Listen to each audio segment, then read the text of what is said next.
आज हम पढ़ेंगे कि हम जब कोई क्लास बना लेते हैं तो फिर हम उसका ऑब्जेक्ट कैसे बनाते हैं। वैसे तो ये बातें मैंने बताई हुई हैं आपको। इससे पहले हमने जो एग्जांपल्स की इतनी सारी, उसमें ऑब्जेक्ट बनाना हमने सीखा हुआ है। लेकिन आज हम फॉर्मली देखेंगे कि ऑब्जेक्ट बनाते कैसे हैं। ठीक है, तो इसका तरीका क्या होता है कि सबसे पहले आप लिखते हैं अपनी क्लास का नाम जिसका आपने ऑब्जेक्ट बनाना है।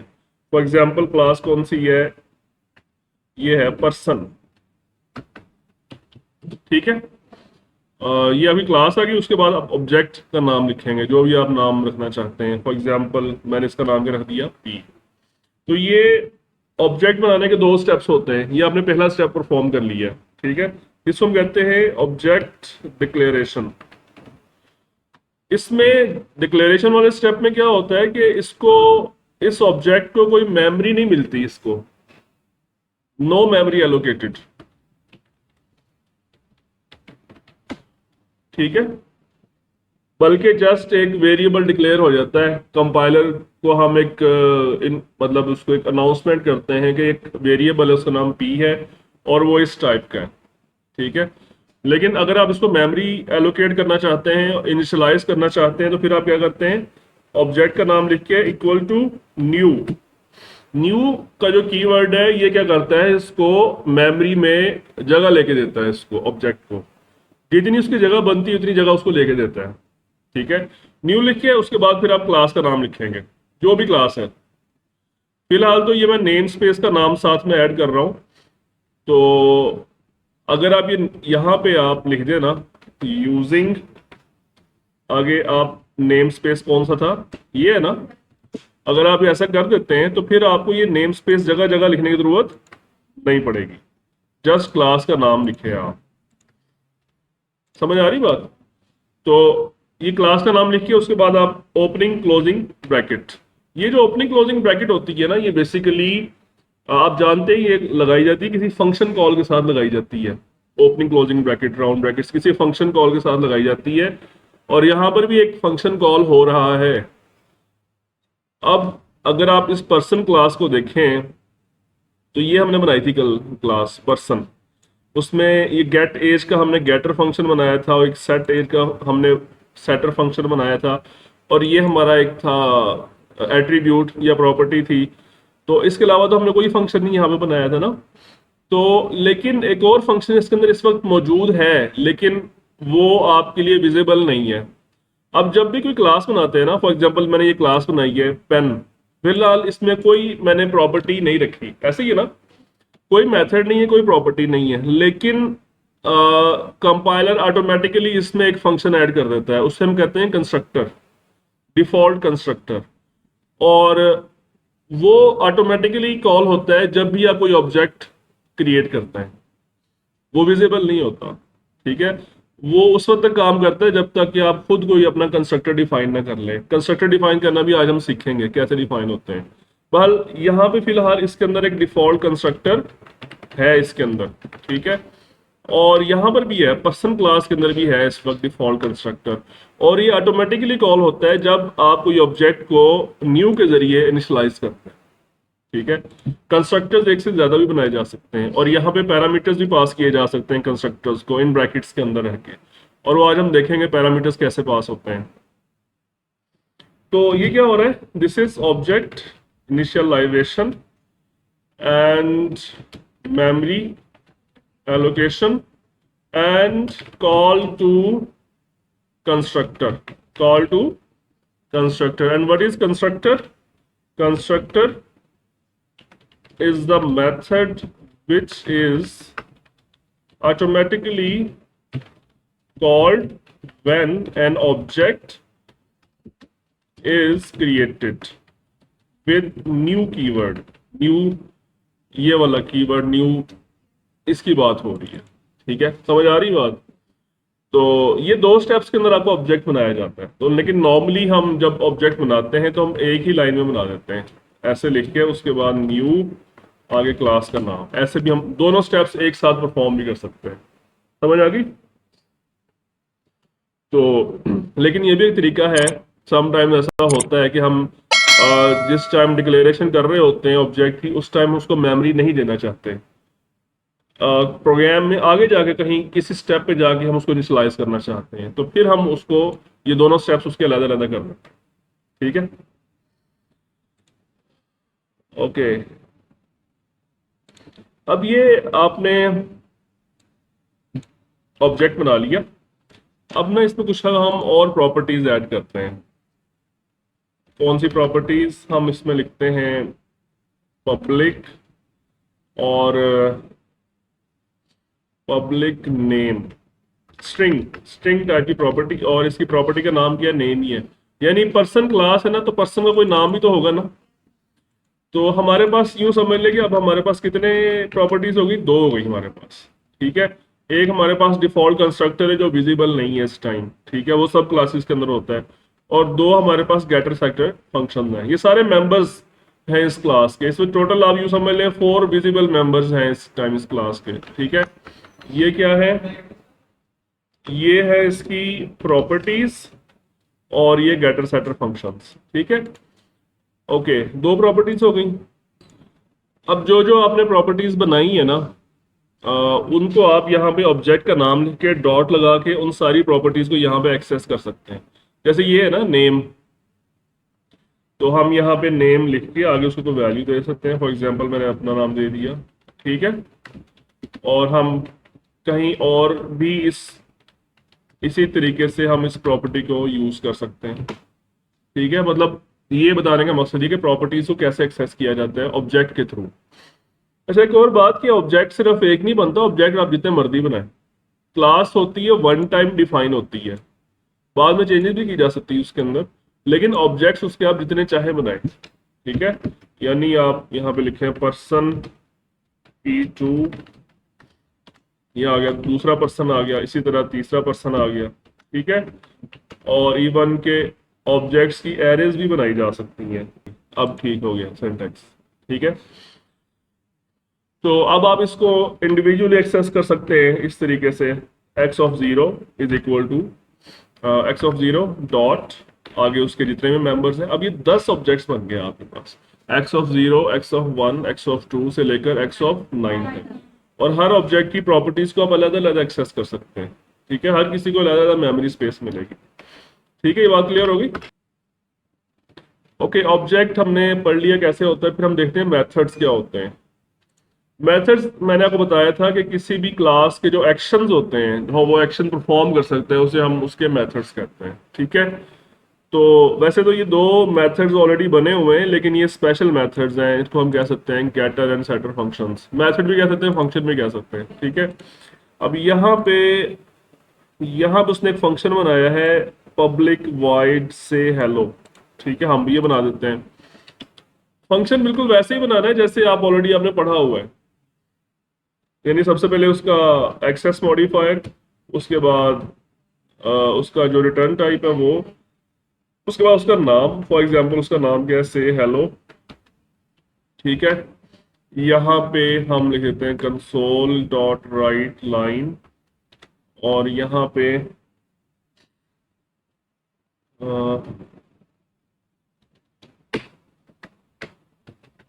हेलो मिस्टर, आगे नेम। क्या है ये? नेम। नेम से मुराद क्या है? ये वाला इसका, ये प्रॉपर्टी है इसकी।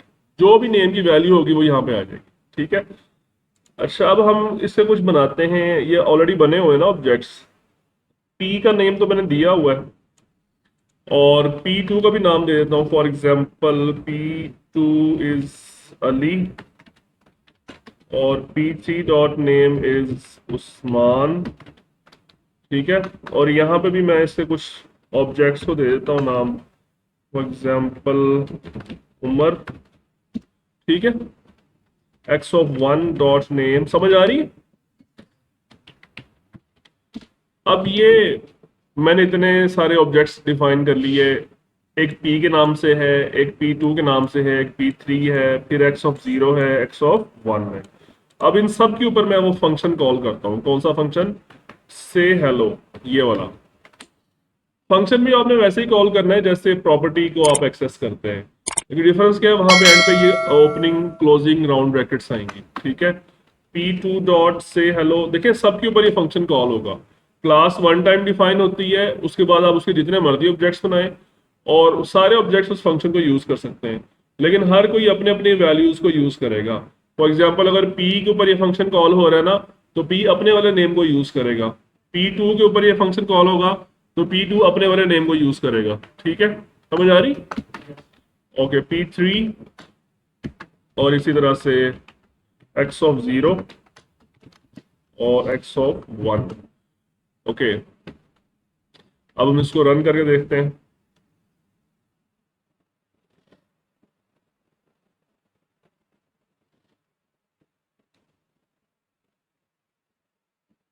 Okay, error message, object reference not set to an instance of object, null reference exception.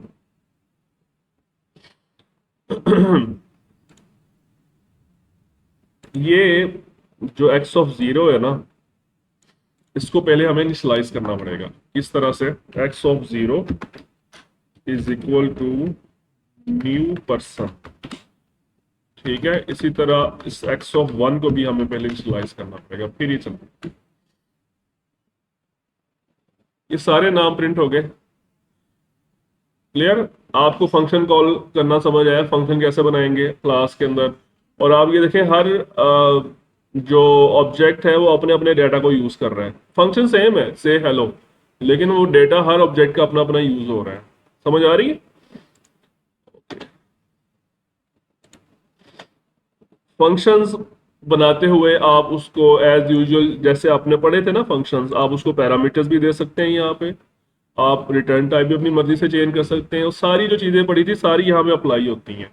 ठीक है, अभी हम जस्ट क्लास के पॉइंट ऑफ व्यू से पढ़ रहे हैं कि उसमें कैसे बनेगा मेथड, तो हम उसको जस्ट रिव्यू कर रहे हैं।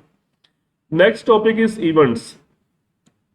इवेंट्स का मतलब क्या होता है? इवेंट्स के हमने एक ना बेसिक लेक्चर देखा था, हमने लेक्चर 2 या 3 था मेरे ख्याल में, उसमें हमने देखा था कीबोर्ड इवेंट्स, माउस इवेंट्स।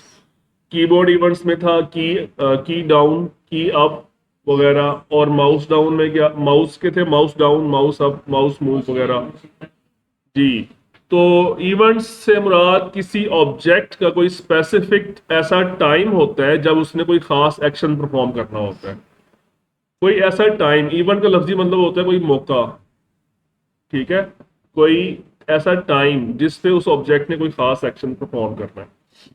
तो यही वही पर्सन वाली क्लास है, हम उसमें ना ये देखें इधर आप देखें इवेंट बनाने के ना स्टेप्स क्या है, पहले ये देख लें। पहला स्टेप ये होता है कि ये इस तरीके से आप इवेंट हैंडलर अपना डिफाइन करेंगे। एक चीज होती है इवेंट, एक होता है इवेंट हैंडलर। इवेंट से मुराद वो स्पेसिफिक टाइम जब कोई खास एक्शन परफॉर्म होना है, और इवेंट हैंडलर से मुराद वो मेथड या वो फंक्शन होता है जिसने एग्जीक्यूट होना होता है, जिसने एक्शन परफॉर्म करना होता है। इवेंट से मुराद वो टाइम जब कोई एक्शन परफॉर्म होना है, और कौन सा एक्शन परफॉर्म होना है वो इस इवेंट हैंडलर ने डिफाइन करना है। दो चीजें, टाइम और एक्शन। टाइम इसके अंदर आएगा और एक्शन इसके अंदर आएगा। और एक्शन परफॉर्म करने के लिए हमारे पास होना चाहिए कोई फंक्शन। एक्शन परफॉर्म किसने करना है? फंक्शन ने करना है। ठीक है, ओके, इस इवेंट का नाम हमने क्या रखा है? बर्थडे। ठीक है, पहला स्टेप तो ये हो गया, आपने बताना है कि ये हमने इवेंट बनाया है। दूसरा स्टेप ये होता है कि आपने उस इवेंट को इन्वोक करना है। क्या करना है? या हम कह सकते हैं अक्कर करना है, उसको फायर करना है उस इवेंट को। यानी देखें, इन्वोक करने से मुराद ये होता है, आप कीबोर्ड के इवेंट्स पढ़े थे ना आपने, की अप की डाउन के इवेंट्स पढ़े थे। मैंने बताया था की डाउन से क्या मुराद है कि जब भी कीबोर्ड से कोई की प्रेस की जाती है तो कीबोर्ड का की डाउन का इवेंट अक्कर होता है। इसी तरह माउस में आप जब भी कोई क्लिक परफॉर्म करते हैं तो माउस का माउस डाउन का इवेंट अक्कर होता है या इन्वोक होता है। यहाँ पे फिलहाल हम कीबोर्ड और माउस के इवेंट्स की बात नहीं कर रहे, यहाँ पे हम बात कर रहे हैं पर्सन क्लास की। तो वहां पे हम एक एग्जांपल के तौर पे ले रहे हैं कि हम उसका एक इवेंट बनाया है बर्थडे, और उसको हम खुद इन्वोक करेंगे। कीबोर्ड माउस के इवेंट्स तो यूजर इन्वोक कर रहा है ना, इसका इवेंट प्रोग्रामर खुद इन्वोक करेगा, रेज करेगा। ठीक है जी बेटा, जस्ट लाइक फंक्शन कॉल, बिल्कुल सही है। देखें यहाँ पे ये इन्वोक मेथड है, ये देखें ऐसे ही ना, ये क्या कर रहा है, उस इवेंट को रेज कर रहा है, उसको इन्वोक कर रहा है, फायर कर रहा है उस इवेंट को। चले जी, दूसरा स्टेप हो गया। पहला स्टेप क्या था, आपने डिफाइन कर दिया इवेंट, उसका इवेंट हैंडलर। दूसरा स्टेप क्या हुआ कि आपने उसको इन्वोक किया। तीसरे स्टेप पे क्या हुआ, कोई ऐसा फंक्शन होना चाहिए जो उसको हैंडल करे, ऐसा फंक्शन होना चाहिए जो उसको हैंडल करे। तो वो कैसे होगा, हम स्टेप बाय स्टेप देखते हैं। पहले सबसे पहले तो हम चलते हैं अपनी पर्सन क्लास में। This is your person class, और यहां पे हम बनाने लगे हैं इवेंट। ठीक है, कैसे बनाएंगे, पब्लिक इवेंट और इवेंट हैंडलर। इवेंट हैंडलर ये एक बिल्ट इन क्लास है, और ये जो इवेंट है ना, ये बिल्ट इन डेटा टाइप समझ ले आप। ठीक है, ये क्लास की किस चीज को बिलोंग करती है, किस क्या फंक्शन है इसका, ये बेसिकली एक डेलीगेट क्लास है। डेलीगेट्स हमारा नेक्स्ट टॉपिक है, हम उसको डिटेल से देखेंगे। ठीक है, फिलहाल आप इसको ऐसे ही डिफाइन कर दें, और इवेंट का नाम आपने क्या रखा है, बर्थडे। ठीक है, अगला स्टेप क्या होगा, आपने क्या करना है, इन्वोक या रेज। क्या करना है, इन्वोक या रेज, उस इवेंट को आपने फायर करना है। तो उसके लिए हम क्या करेंगे, हम एक फंक्शन बनाया है, क्या नाम है उसका, public void celebrate birthday. Okay, और इसमें हमने क्या लिखा है, if birthday is not equal to null. अब इसका क्या मतलब है, birthday is not equal to null, ये भी आपको समझाता हूं मैं। ठीक है, और तो हम क्या करेंगे, बर्थडे डॉट इनवोक, ये हो रहा है जी आपका इवेंट रेज हो रहा है। इवेंट को रेज करने के लिए ये वाला फंक्शन कॉल होता है, इनवोक। ठीक है, और यहां पे हम क्या लिखेंगे, दिस। दिस से मुराद क्या होता है, जो भी ऑब्जेक्ट इसको कॉल करेगा, उस ऑब्जेक्ट का डेटा आएगा दिस के अंदर। दिस इज द कीवर्ड, ये रिप्रेजेंट करता है करंट ऑब्जेक्ट को, जिसने इसको कॉल किया है उसको ये पॉइंट करता है। और उसके बाद आपने इसका एक और पैरामीटर वो देना है, ये भी समझाता हूं बाद में ये क्या चीज है। ये आपने दूसरा स्टेप परफॉर्म कर लिया, ये पहला स्टेप था। ठीक है, और ये हो गया दूसरा स्टेप। ठीक है, अब इवेंट्स जब आपने डिफाइन करने होते हैं ना, तो उसमें आपने एक मॉडल को समझना होता है। एक होता है पब्लिशर, एक होता है सब्सक्राइबर। जैसे फेसबुक पे चले जाएं आप, वहां पे कोई अपना पेज बना लेता है, फेसबुक पे पेज बना लेता है, तो वो जिसने पेज बनाया है वो कौन है, पब्लिशर। और जो जो यूजर्स आके उसको सब्सक्राइब करेंगे वो कौन है, उसके सब्सक्राइबर, जो जो उसको फॉलो कर रहे हैं। ठीक है, अब हमने देखें, ये क्लास ने अपना स्ट्रक्चर बना दिया है कि भाई ये इवेंट है, और उसको इस तरीके से उसको फायर किया जा सकता है, उसको इन्वोक करने के लिए ये फंक्शन इस्तेमाल किया जा सकता है। अब पब्लिशर ने अपना काम कर दिया, यहाँ पे person is the publisher class, publisher ने अपना काम डिफाइन कर दिया, स्ट्रक्चर डिफाइन कर दिया है। अब हम सब्सक्राइब करेंगे इस इवेंट को, वो कैसे करेंगे देखें आप। इसको फिलहाल मैं कर रहा हूं कमेंट आउट, इसको भी कमेंट आउट कर दिया, इसको भी कमेंट आउट कर दिया। ठीक है, अब हम यहां पे चलते हैं, एक नया ऑब्जेक्ट बनाते हैं इसका, और अब हमने उस इवेंट को क्या करना है, सब्सक्राइब। ठीक है, तो कैसे करेंगे, हम यहां बना लेते हैं एक फंक्शन छोटा सा, और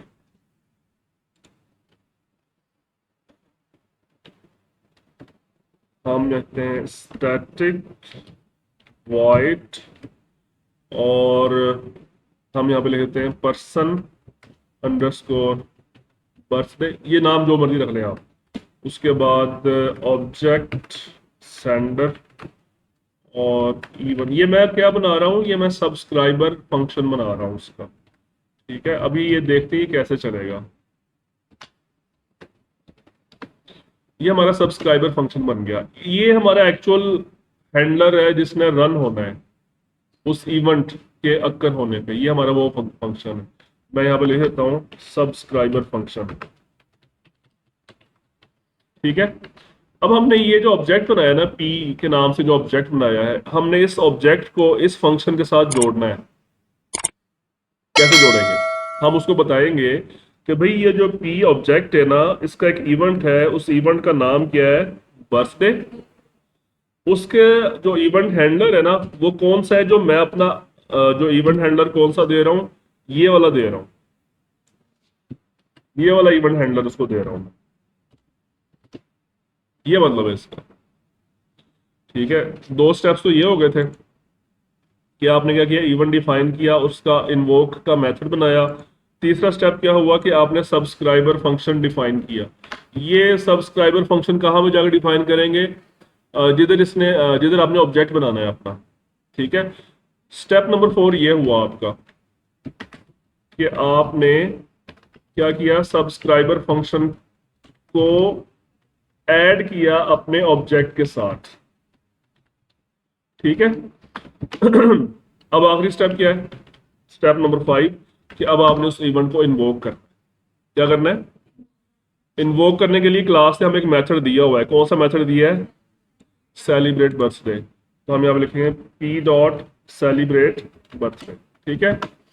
अब ये जो सब्सक्राइबर फंक्शन है जिसने एक्चुअली रन होना है हमारे इवेंट के अक्कर होने पे, ये फिलहाल खाली पड़ा हुआ है। यहां पर भी हम लिखेंगे करना क्या है, बर्थडे सेलिब्रेट कैसे करनी है। तो हम यहाँ पे एक मैसेज देते हैं, console dot write line happy birthday dear, और उसके बाद यहाँ पे ये जो है ना ऑब्जेक्ट सेंडर लिखा हुआ है, इसके अंदर क्या आएगा, वो ऑब्जेक्ट आएगा, ये पी आएगा इसके अंदर, उसका सारा डाटा आएगा इसके अंदर। ठीक है, तो हम इस सेंडर को पहले कन्वर्ट करेंगे पर्सन क्लास में, कास्टिंग करेंगे इसकी। डाटा सारा हम उठा लेंगे यहाँ से, फॉर एग्जांपल पर्सन, हम इस तरह से उसका डाटा सारा उठा लेंगे। जो भी पर्सन होगा यहाँ पे उसका नाम हम लिख देते हैं एक्स डॉट। ठीक है, मुश्किल तो नहीं है, ठीक ठाक मुश्किल। अच्छा, अब देखें, मैंने यहाँ पे ये पर्सन का ऑब्जेक्ट बनाया था, यहाँ पे पर्सन का नाम भी मैं डिफाइन कर देता हूँ। क्या नाम है उसका, अली। ठीक है, अब हमारा प्रोग्राम कंप्लीट हो गया।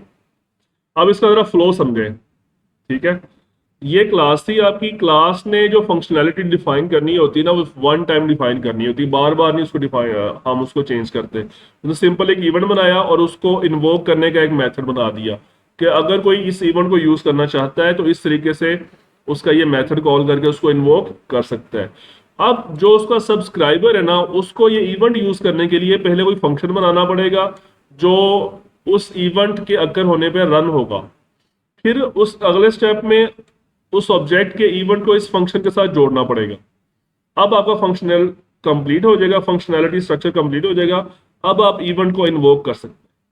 ठीक है, ये मैं क्या कर रहा हूं, यहाँ पे क्या हो रहा है, इन्वोकिंग, या हम कह सकते हैं रेजिंग द इवेंट। ठीक है, अब मुझे बताएं इसका आउटपुट क्या आएगा। नॉट इक्वल टू क्या बेटा, कहाँ पे, इधर। अच्छा, ये बर्थडे बेसिकली किस टाइप का ऑब्जेक्ट है, ये इवेंट हैंडलर टाइप का ऑब्जेक्ट है। इवेंट हैंडलर बेसिकली क्या होता है, एक डेलीगेट है। डेलीगेट क्या चीज है, डेलीगेट एक ऐसी टेक्नोलॉजी है जिसके जरिए हम किसी फंक्शन को पैरामीटर्स के अंदर किसी और फंक्शन का एड्रेस पास कर सकते हैं। किसी फंक्शन को उसके पैरामीटर्स में किसी और फंक्शन का एड्रेस पास कर सकते हैं। अभी तक आपने क्या समझा था कि फंक्शन को एज अ जो पैरामीटर हम देते हैं वो सिंपल वेरिएबल्स होते हैं, ऐसे ही होता कि नहीं होता। जैसे अब फिलहाल तो यहाँ पे मेरे पास कोई फंक्शन नहीं है, एक ये वाला फंक्शन है, ये देखें सेट एज, इसका पैरामीटर है ना, ये एक वेरिएबल है ना, सिंपल वेरिएबल है ना। डीओबी किस टाइप का है, डेट टाइम। यहाँ पे इंट भी हो सकता था, डबल भी हो सकता था, सिंपल वेरिएबल्स होते हैं ना। लेकिन जो डेलीगेट वाले फंक्शन होते हैं ना, उसमें यहाँ पे जो पैरामीटर्स दिए जा रहे होते हैं वो किसी और फंक्शन का एड्रेस होता है। फंक्शंस खुद एज अ पैरामीटर पास हो सकते हैं डेलीगेट्स के जरिए। ये हम ये पढ़ेंगे डिटेल से डेलीगेट्स का जो है ना। ठीक है, तो ये जो बर्थडे है ना, इसके पास आना है किसी फंक्शन का एड्रेस आना है। क्या आना है इसके पास? कौन सा फंक्शन? ये वाला सब्सक्राइबर फंक्शन उसके अंदर आएगा। अब ये यूजर की मर्जी है कि वो उसको सब्सक्राइब करे या ना करे। जो क्लास के इवेंट्स होते हैं ना, वो ये जो इवेंट्स का स्ट्रक्चर उसने डिफाइन कर दिया है क्लास ने। उसने कहा है जी इसके अंदर किसी सब्सक्राइबर इवेंट का एड्रेस आएगा, लेकिन यूजर फर्ज करे नहीं करता सब्सक्राइबर, यूजर नहीं करता उसको सब्सक्राइब। तो फिर ये जो बर्थडे की वैल्यू है ना, ये नल होगी। अगर यूजर इसको सब्सक्राइब नहीं करता तो इसकी वैल्यू क्या होगी? नल। समझ आ रही बात? अगर वो करेगा तो फिर इसकी वैल्यू नल नहीं होगी, इसके बाद उस फंक्शन का एड्रेस आएगा। और एक से ज्यादा फंक्शन भी आ सकते हैं इसके अंदर। सब्सक्राइबर फंक्शन एक से ज्यादा भी हो सकते हैं। जस्ट लाइक फेसबुक पेज की एग्जांपल दी है या यूट्यूब चैनल की एग्जांपल दी है, वहां पे एक सब्सक्राइबर तो नहीं होता ना, बहुत सारे हो सकते हैं ना। तो इसी तरह यहाँ पे ये जो सब्सक्राइबर फंक्शन है ना, ये भी एक से ज्यादा हो सकते हैं उसको इवेंट को सब्सक्राइब करने वाले। तो वो जब इसको इवेंट को रेस करेगा, वो चेक कर लेगा क्या इसमें किसी फंक्शन का एड्रेस है भी सही है या नहीं है। क्या बर्थडे की वैल्यू नल तो नहीं है, कोई फंक्शन है सही इसके अंदर जिसने इसको सब्सक्राइब किया हुआ है। If there are some subscribers, फिर वो उसको इवेंट को रेस करेगा, अदरवाइज रेस नहीं करेगा। ठीक है, समझ आ गई? ओके, रन करते हैं इसको।